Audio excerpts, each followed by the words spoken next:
선생님, 어제 뭐 보셨어요? TVN 주말극 스타트업. 혼돈의 이 시대를 살고 있는 젊은이들의 성장기이자 간질간질한 감성 로맨스 드라마입니다. 사회가 방송된 현재 전면에 앞세운 스타트업이라는 주제와 러브라인이 어느 한쪽으로 치우치지 않고 균형감 있게 잘 전개되고 있습니다. 재미있는 건 이 드라마 안에서 앞으로 러브라인을 두고 각축이 예상된다는 거예요. 배수지 씨가 맡은 서다현이가 남도산을 택할까 한지평을 택할까, 달미의 마음이 어떻게 움직일까. 예전에는 이런 드라마들이 많았습니다. 결정장애를 불러오는 삼각구도. SBS 발리에서 생긴 일에서 하지원이 조인성을 택할까 소지섭을 택할까, 팬들끼리 아주 갈등 폭발이었어요. 하지원 씨 얘기가 나오니까 MBC 드라마 다모도 생각납니다. 거기서 종사간 나으리 이서진 씨, 그리고 알고 보니 최호기의 친오빠 였던 장성백, 이 두 남자 주인공들의 매력이 접전을 벌였었죠. 최근에는 이런 구도의 드라마들을 보기 어려웠는데요. 스타트업 안에서 모처럼 팬덤 간의 전쟁이 벌어질 것 같습니다.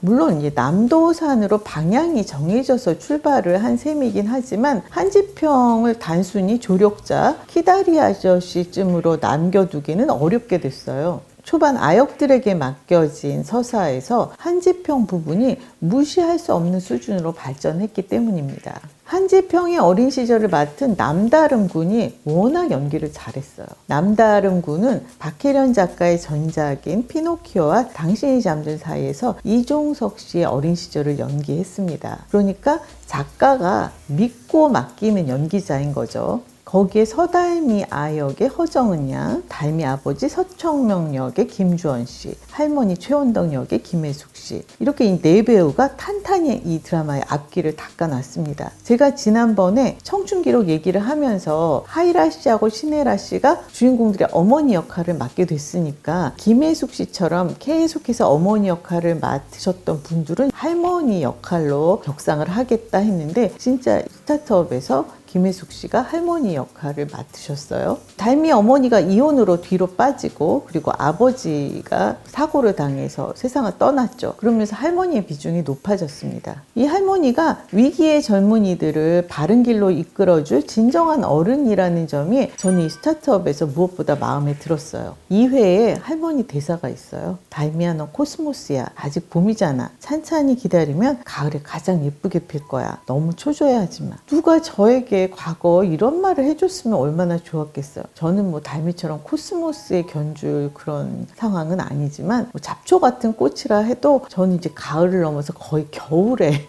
핀 꽃이거든요. 그러니까 제가 힘겨웠던 젊은 시절, 어린 시절에 누가 가을에 필 거야 이렇게 얘기해 줬으면 좋았을 텐데 하는 생각을 했습니다.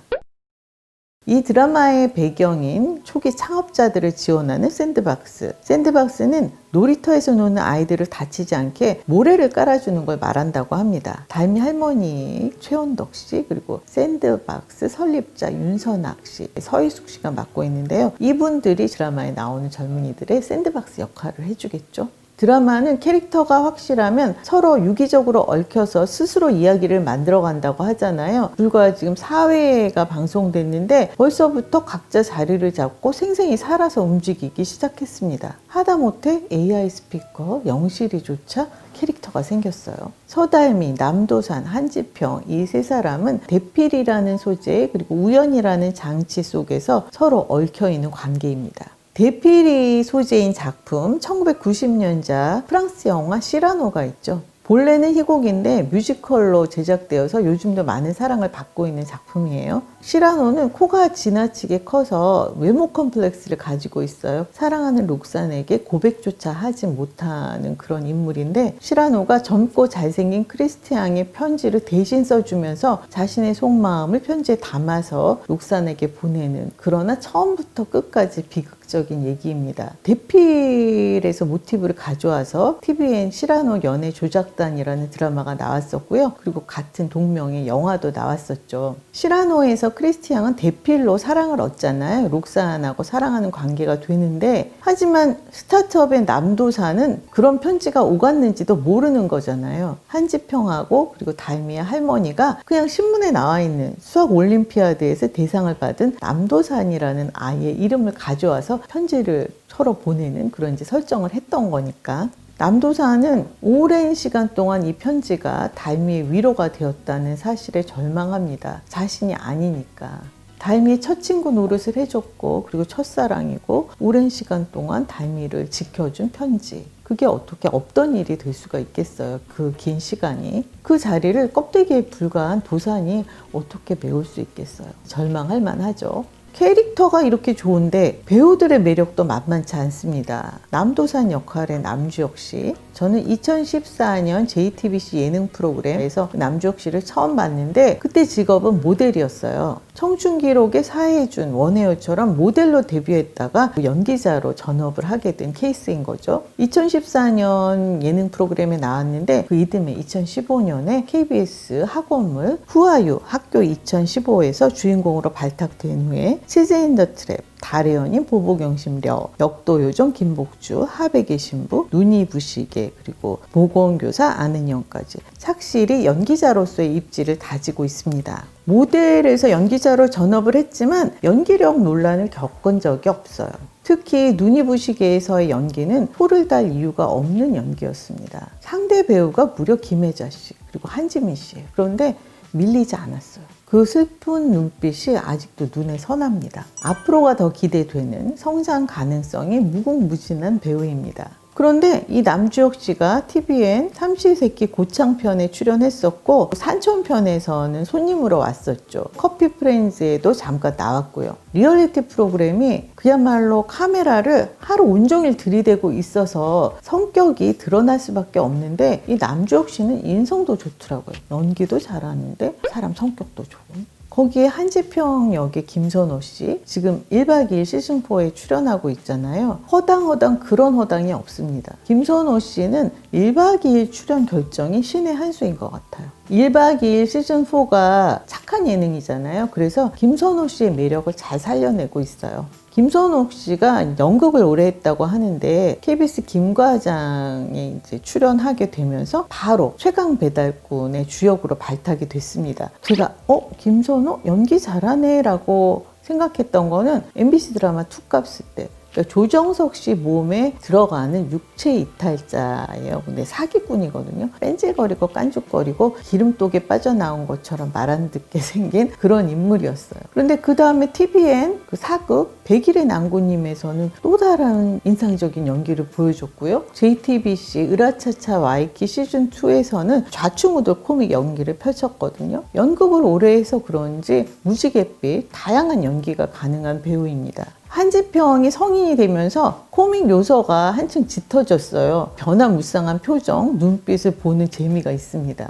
남도사는 코딩 실력이 출중한 타고난 이과형 인물이죠. 진정성을 가지고 있고 순둥순둥하지만 판단력도 뛰어납니다. 지평이가 이왕 산 옷이니까 가져라 이렇게 하니까 내 옷은 내가 알아서 하겠다 이렇게 거절할 줄도 알고, 서달미하고 원인재 두 사람으로부터 제안을 받잖아요. 서달미는 나를 CEO로 받아달라, 원인재는 우리 팀 개발자로 들어와 달라. 도산이 서달미의 제안을 택하죠. 자신에게는 CEO가 필요하잖아요. 개발자로 다른 팀에 들어가길 원하는 게 아니니까. 그러니까 결단력도 뛰어난 거예요. 그런가 하면 한지평은 청소년기에 달미 할머니의 돈을 10배로 불려놓은 타고난 경제관념의 소유자입니다. 편지로 누군가의 마음을 오랫동안 잡아놓을 수 있는 문과형 인물이죠. 남도산과 한지평 서로 확연히 차별되는 캐릭터의 매력에다가 연기자의 매력이 더해지면서 최강 대립 구도가 됐습니다. 달미의 마음이 어느 쪽으로 움직일까요? 배수지 씨는 2011년에 드림하이로 연기를 처음 시작했는데 최근에 베가본드까지 다양한 작품에 출연했습니다. 그런데 건축학개론의 그 첫사랑 이미지가 너무 커서 그 무게가 좀 버거워 보였거든요. 그런데 이 스타트업에서 인생 캐릭터를 만난 것 같습니다. 서달미가 배수지인지 배수지가 서달미인지 아주 찰떡궁합처럼 잘 어울리고 있어요. 그리고 또 관심이 가는 인물들이 있죠. 자신의 성공이 실은 이제 새아버지 덕이라는 걸 깨닫고 씹다 버린 껌이 되고 싶지 않아서 모든 걸 버리고 새 출발을 결심하는 원인재. 저는 이런 선택 참 멋있습니다. 그리고 삼산태에게 도산 외에 나머지 두 산, 용산과 철산이 있잖아요. 철산 역의 유수빈 씨는 사랑의 불시착에서 김주먹으로 활약했었는데 이번에도 아주 감초 역할을 톡톡히 하고 있습니다. 편지, 문자, 글씨 이런 것과는 담을 쌓고 살아온 이과형 인간 도산도 달미의 편지 구절에 마음이 움직이기 시작합니다. 가족에게조차 늘 무시를 당해온 도산에게 넌 무한한 가능성을 가지고 있다고 칭찬해 줬잖아요. 처음 만난 후 헤어질 때 혹시 오르골을 열어봤느냐, 소리가 어땠느냐 묻습니다. 달미 편지에 그런 구절이 있었거든요. 도산아, 넌 내 예쁜 오르골이야. 열리든 안 열리든 네가 있다는 것만으로 충분했어. 혹시 모르고 있다면 알길 바래. 그 마음, 그 편지 구절에 도산의 마음이 움직이는 거예요. 그러면서 달미가 엄지척을 해줬어요. 오늘 만난 도산이 좋았다는 얘기죠. 달미의 편지를 읽으면서 도산이 마음속으로 답을 하는 장면들이 있어요. 마음속으로는 아마 편지를 쓰기 시작하는 거죠. 편지의 힘, 글씨의 힘이 이렇게 셉니다. 사람의 마음을 움직일 수 있는 거예요. 저는 정말 고민이 됩니다. 어느 쪽으로 향하는 게 맞을까요? 어느 쪽이 좋을까요? 알아맞혀 보세요를 해야 되나요? 여러분은 누구 쪽에 더 마음이 가세요?